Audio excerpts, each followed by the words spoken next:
I apologize if people think this is rude. That's the non-player. Oh, stop. CeeDee Lamb is... I don't think Tom Brady, I don't think Drew Brees, I don't think Peyton Manning are generational talents. Picture this. It's Friday morning. The NFL season just kicked off the night before with the Dallas Cowboys losing to the Philadelphia Eagles, which, by the way, Dak Prescott played really well in. The Dallas Cowboys defense definitely shattered my expectations, and I believe their head coach is an upgrade over Mike McCarthy. That's basically my take on it for those of you guys wondering. But ESPN's Get Up crew is breaking down CeeDee Lamb's performance, and rightfully so, because it was a very mixed performance. This should have just been a normal sports debate, but this turned into something way more uncomfortable. Peter Schrager, which I know some people have mixed opinions about, but there's one thing you cannot question at all, and that's this man's work ethic. He has a reputation as one of the hardest working reporters in the business who just joined ESPN earlier this year, and he's trying to defend CeeDee Lamb's solid stat line: 7 receptions and 110 yards, which typically I'd say is an incredible game if he didn't come down with 3 drops, 2 being very crucial ones that essentially cost the Cowboys the game. But I digress. This is a very difficult argument to make, and Ryan Clark goes completely off script here. We shouldn't do this on TV. I apologize if people think this is rude. That's the non-player. Oh, stop. CeeDee Lamb is... The studio goes quiet. You can feel the tension through the screen. Peter Schrager, to his credit, doesn't back down, and he shouldn't, saying this: I'm not looking at fantasy football. Ryan, don't belittle me like that. I could come in and say, as 3 ex-players are saying one thing, and give an alternative perspective. But Ryan Clark doesn't let this go. He doubles down. What I need for you to do is not get mad and let me finish for one. Okay. It wasn't about you. It was going to be about me. Okay. As a player, I can't speak for CeeDee Lamb. That's like crazy gaslighting here, because Peter Schrager has all the rights in the world to get upset at Ryan Clark. It seems like whenever he's proving his point, he comes out and says, oh, by the way, I played in the NFL. And to Peter Schrager's credit, he should have just said you sucked in the NFL. But that's besides the point. Social media exploded. Fans were calling for Ryan Clark's job within hours. One viewer wrote that it's gotta be so impossible to work with Ryan Clark. He's legit the worst person in sports media. Another said that just because you played at the highest level doesn't mean you know better. And to be fair, he is right. Some of the greatest head coaches in NFL history never played it down in the NFL. And here's where it gets really funny. That same night, while the Kansas City Chiefs and the LA Chargers were battling out in Brazil, Clark was live tweeting the game, and buried in those tweets, almost like he was trying to sneak in between his analysis of Justin Herbert, was this gem: today, I had an interaction with my colleague at Peter Schrager, both on and off the air, that I regret. I have apologized to Peter and taken accountability with ESPN leadership.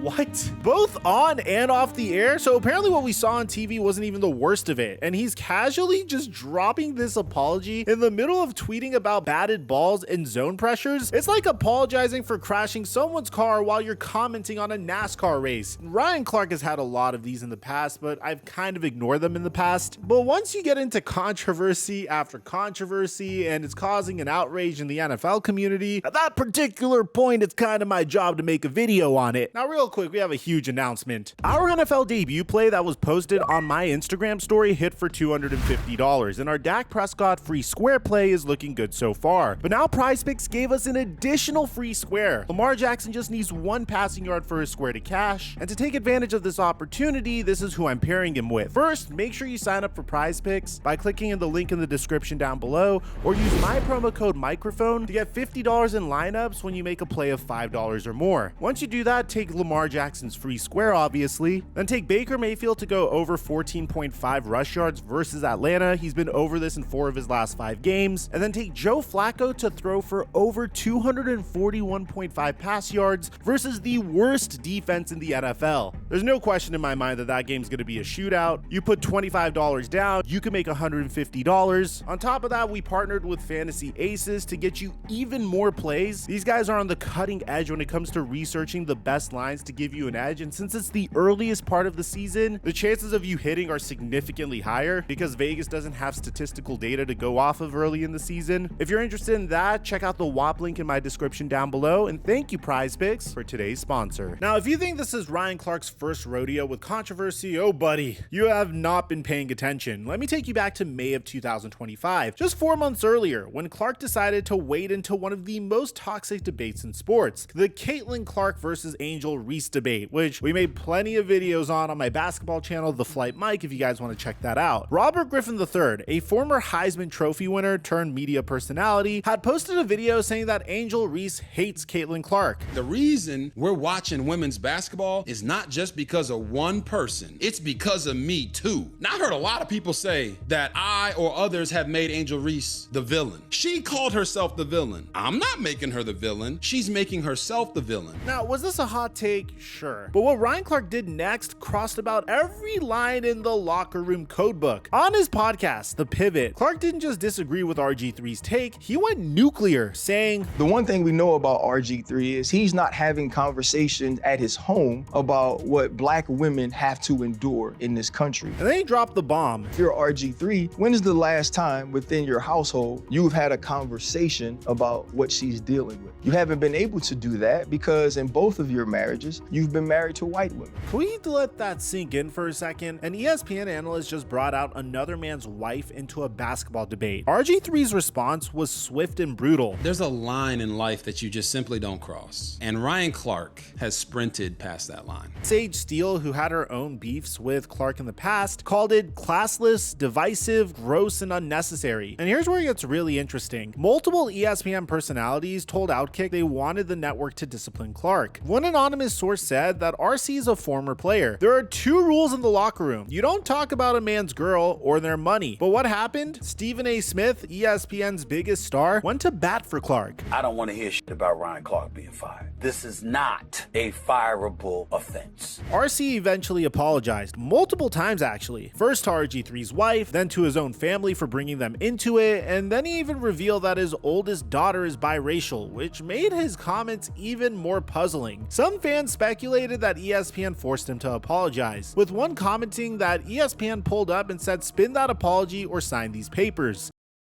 Now, let's contrast this with what happened to other ESPN personalities who've stepped out of line. Remember Rachel Nichols? In 2020, she made comments in what she thought was a private conversation, suggesting Maria Taylor got the NBA Finals hosting gig because of ESPN's diversity efforts. If you need to give her more things to do because you're feeling pressure about your crappy one-time record on diversity, like, go for it. Just, find it somewhere else. Those comments were secretly recorded and leaked. What happened to Nichols? She was eventually removed from NBA coverage. Her show The Jump was canceled and she was eventually let go from ESPN entirely. Her entire career at the network was gone. Or take Jamil Hill. In 2017, she called President Trump a white supremacist on Twitter. Later, she suggested that fans should boycott Dallas Cowboys advertisers over Jerry Jones's national anthem stance. ESPN suspended her for 2 weeks and she eventually left the network. Bill Simmons, he criticized NFL Commissioner Roger Goodell in 2014, got suspended, and ESPN didn't renew his contract in 2015. So let me get this straight. Nichols makes a private comment about diversity, fired. Hill tweets about politics, she's suspended, then gone. Simmons criticizes the NFL's commissioner and his contract doesn't get renewed. But Ryan Clark can bring up a colleague's wife's race, belittle another colleague on live TV, and just keep rolling with apologies tucked into his Twitter feed while he's live tweeting games, and he's not gonna get into any trouble. And it's not like this man has incredible takes. While he was discussing Texas quarterback Arch Manning, Ryan Clark decided to rewrite NFL history, saying, I don't think Tom Brady, I don't think Drew Brees, I don't think Peyton Manning are generational talents. The Saints' official Twitter account fired back. Fans are calling for his head again. One wrote, if your job is to talk about sports and you say things like this, you should be fired immediately. Look, everyone's entitled to their opinion, even bad ones, but when you're saying the guy with 7 Super Bowl rings, the all-time passing yards leader, and a 5-time MVP aren't generational talents, you're not being controversial anymore. You're just being ridiculous. It's like saying Michael Jordan wasn't a generational basketball player. The pattern here is impossible to ignore. Clark seems to operate by different rules than everyone else at ESPN. He crosses lines that would end other careers, then issues these half-hearted apologies that feel more like PR moves than genuine remorse. Bobby Burek from Outkick put it perfectly after the Schrager incident, saying the last guy to disagree with Clark was shamed for marrying a white woman. At what point does ESPN fire him? It's a fair question. ESPN reportedly pays Clark around $2 million a year after signing him to an extension in February of 2024. They've invested in him as one of their faces of NFL coverage. But at what point does the controversy outweigh the value? The network's inconsistency is glaring. They'll remove someone like Rachel Nichols for comments made in private, but Clark can repeatedly create public controversies and face zero zero real consequences. He can question someone's ability to empathize with black women because of who they married, essentially weaponizing race in a sports debate. And Stephen A. Smith will defend him. He can make a colleague feel small on national television for not being a former player, and all he has to do is tweet an apology hours later and bury it with some live tweeting.